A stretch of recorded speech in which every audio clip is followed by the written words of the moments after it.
Hi, welcome to my YouTube channel.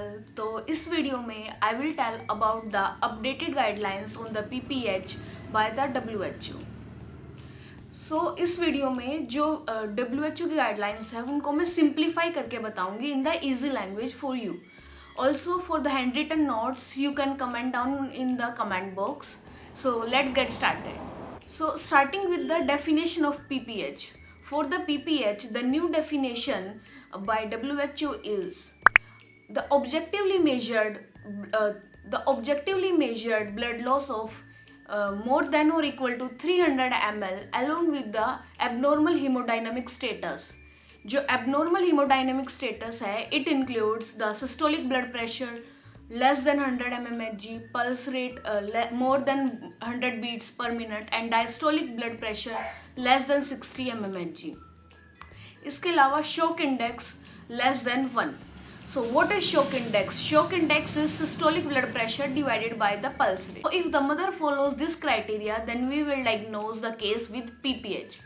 इसके अलावा second definition is same as previous one. The blood loss of more than or equal to 500 ml is considered as PPH.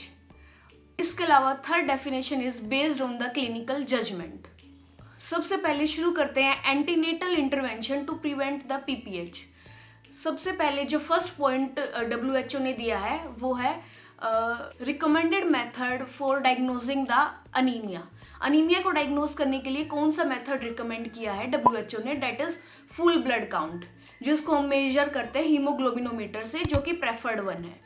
इसके अलावा जो anaemia की जो grading है वो है फर्स्ट और थर्ड ट्राइमेस्टर में if it is less than 11 gram per decilitre then it will be considered as anaemia, and in second trimester if it is less than 10.5 gram per decilitre then it is anaemia.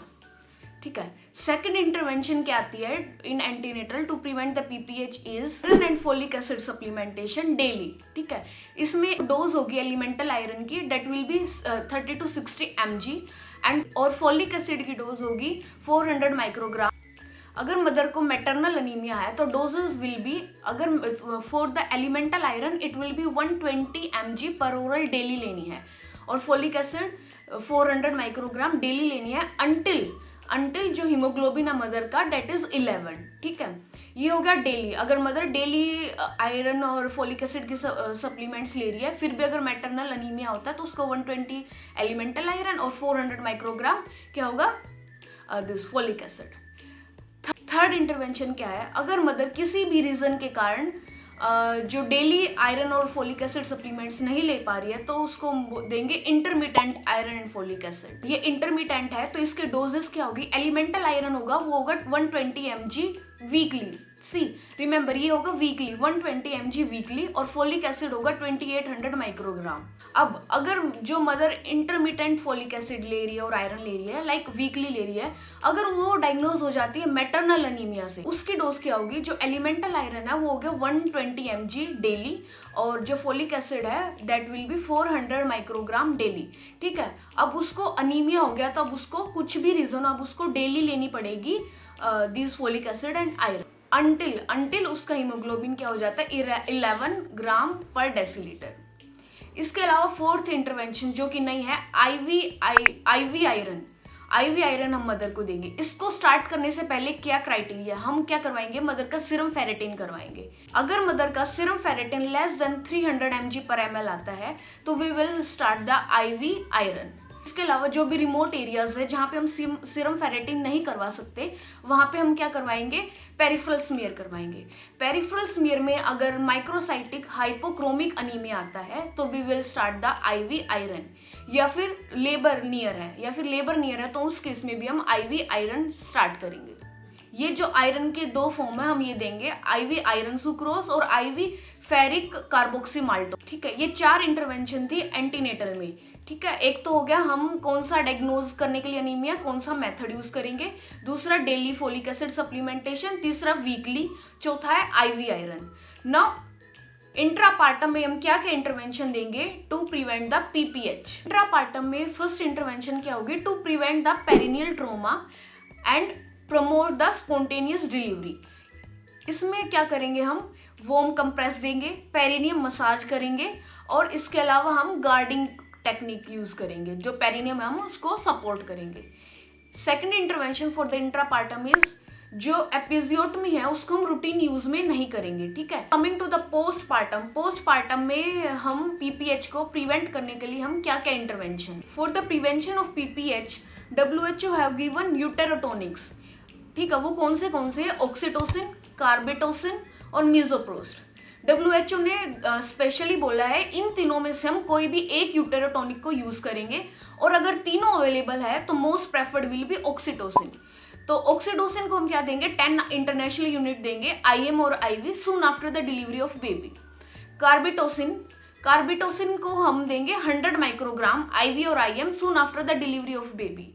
और जहां पे हम cold chain maintain नहीं कर सकते वहां पे हम यूज करेंगे हीट सेंसिटिव कार्बेटोसिन। नेक्स्ट इज मीजोप्रोस्ट को हम मीजोप्रोस्ट देंगे हम 400 to 600 माइक्रोग्राम, और रूट होगा इसका ओरल, बक्कल, सबलिंगुअल और रेक्टल, ठीक है।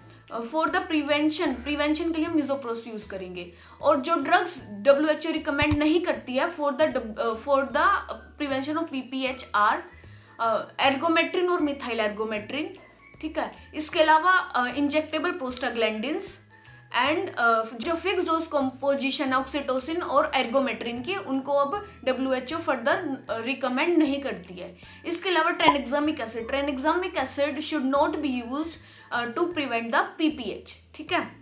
Now coming to the treatment of PPH, अगर PPH हो जाता है तो उसके लिए WHO ने एक PPH मॉडल बताया है, E मोटिव, ठीक है। E जिसमें से हम पहले से फॉलो करते हैं, stands for early detection of PPH। M for massage, O for oxytocin देंगे हम 100 इंटरनेशनल यूनिट, या फिर हम मीजोप्रोस्ट देंगे। मीजोप्रोस्ट की डोज फॉर द ट्रीटमेंट के लिए क्या होगी 800 माइक्रोग्राम, और इसमें हम रूट देंगे रेक्टली, ठीक है। For the prevention it was 600 microgram, but for the treatment it is 800 microgram. T stands for tranexamic acid हम for the treatment of PPH देंगे, not for the prevention of PPH। तो ट्रेनेक्सामिक acid जो है इसका 10 ml का ampoule आता है, उसको हम देंगे ओवर द 10 मिनट्स, मतलब कि 1 ml in 1 minute. Next is IV हम फ्लूइड रिससिटेशन करेंगे मदर का, मोस्टली क्रिस्टलोइड्स जो NS और RL को हम प्रेफर करेंगे। E stands for examination of genital tract for any tear और ट्रोमा।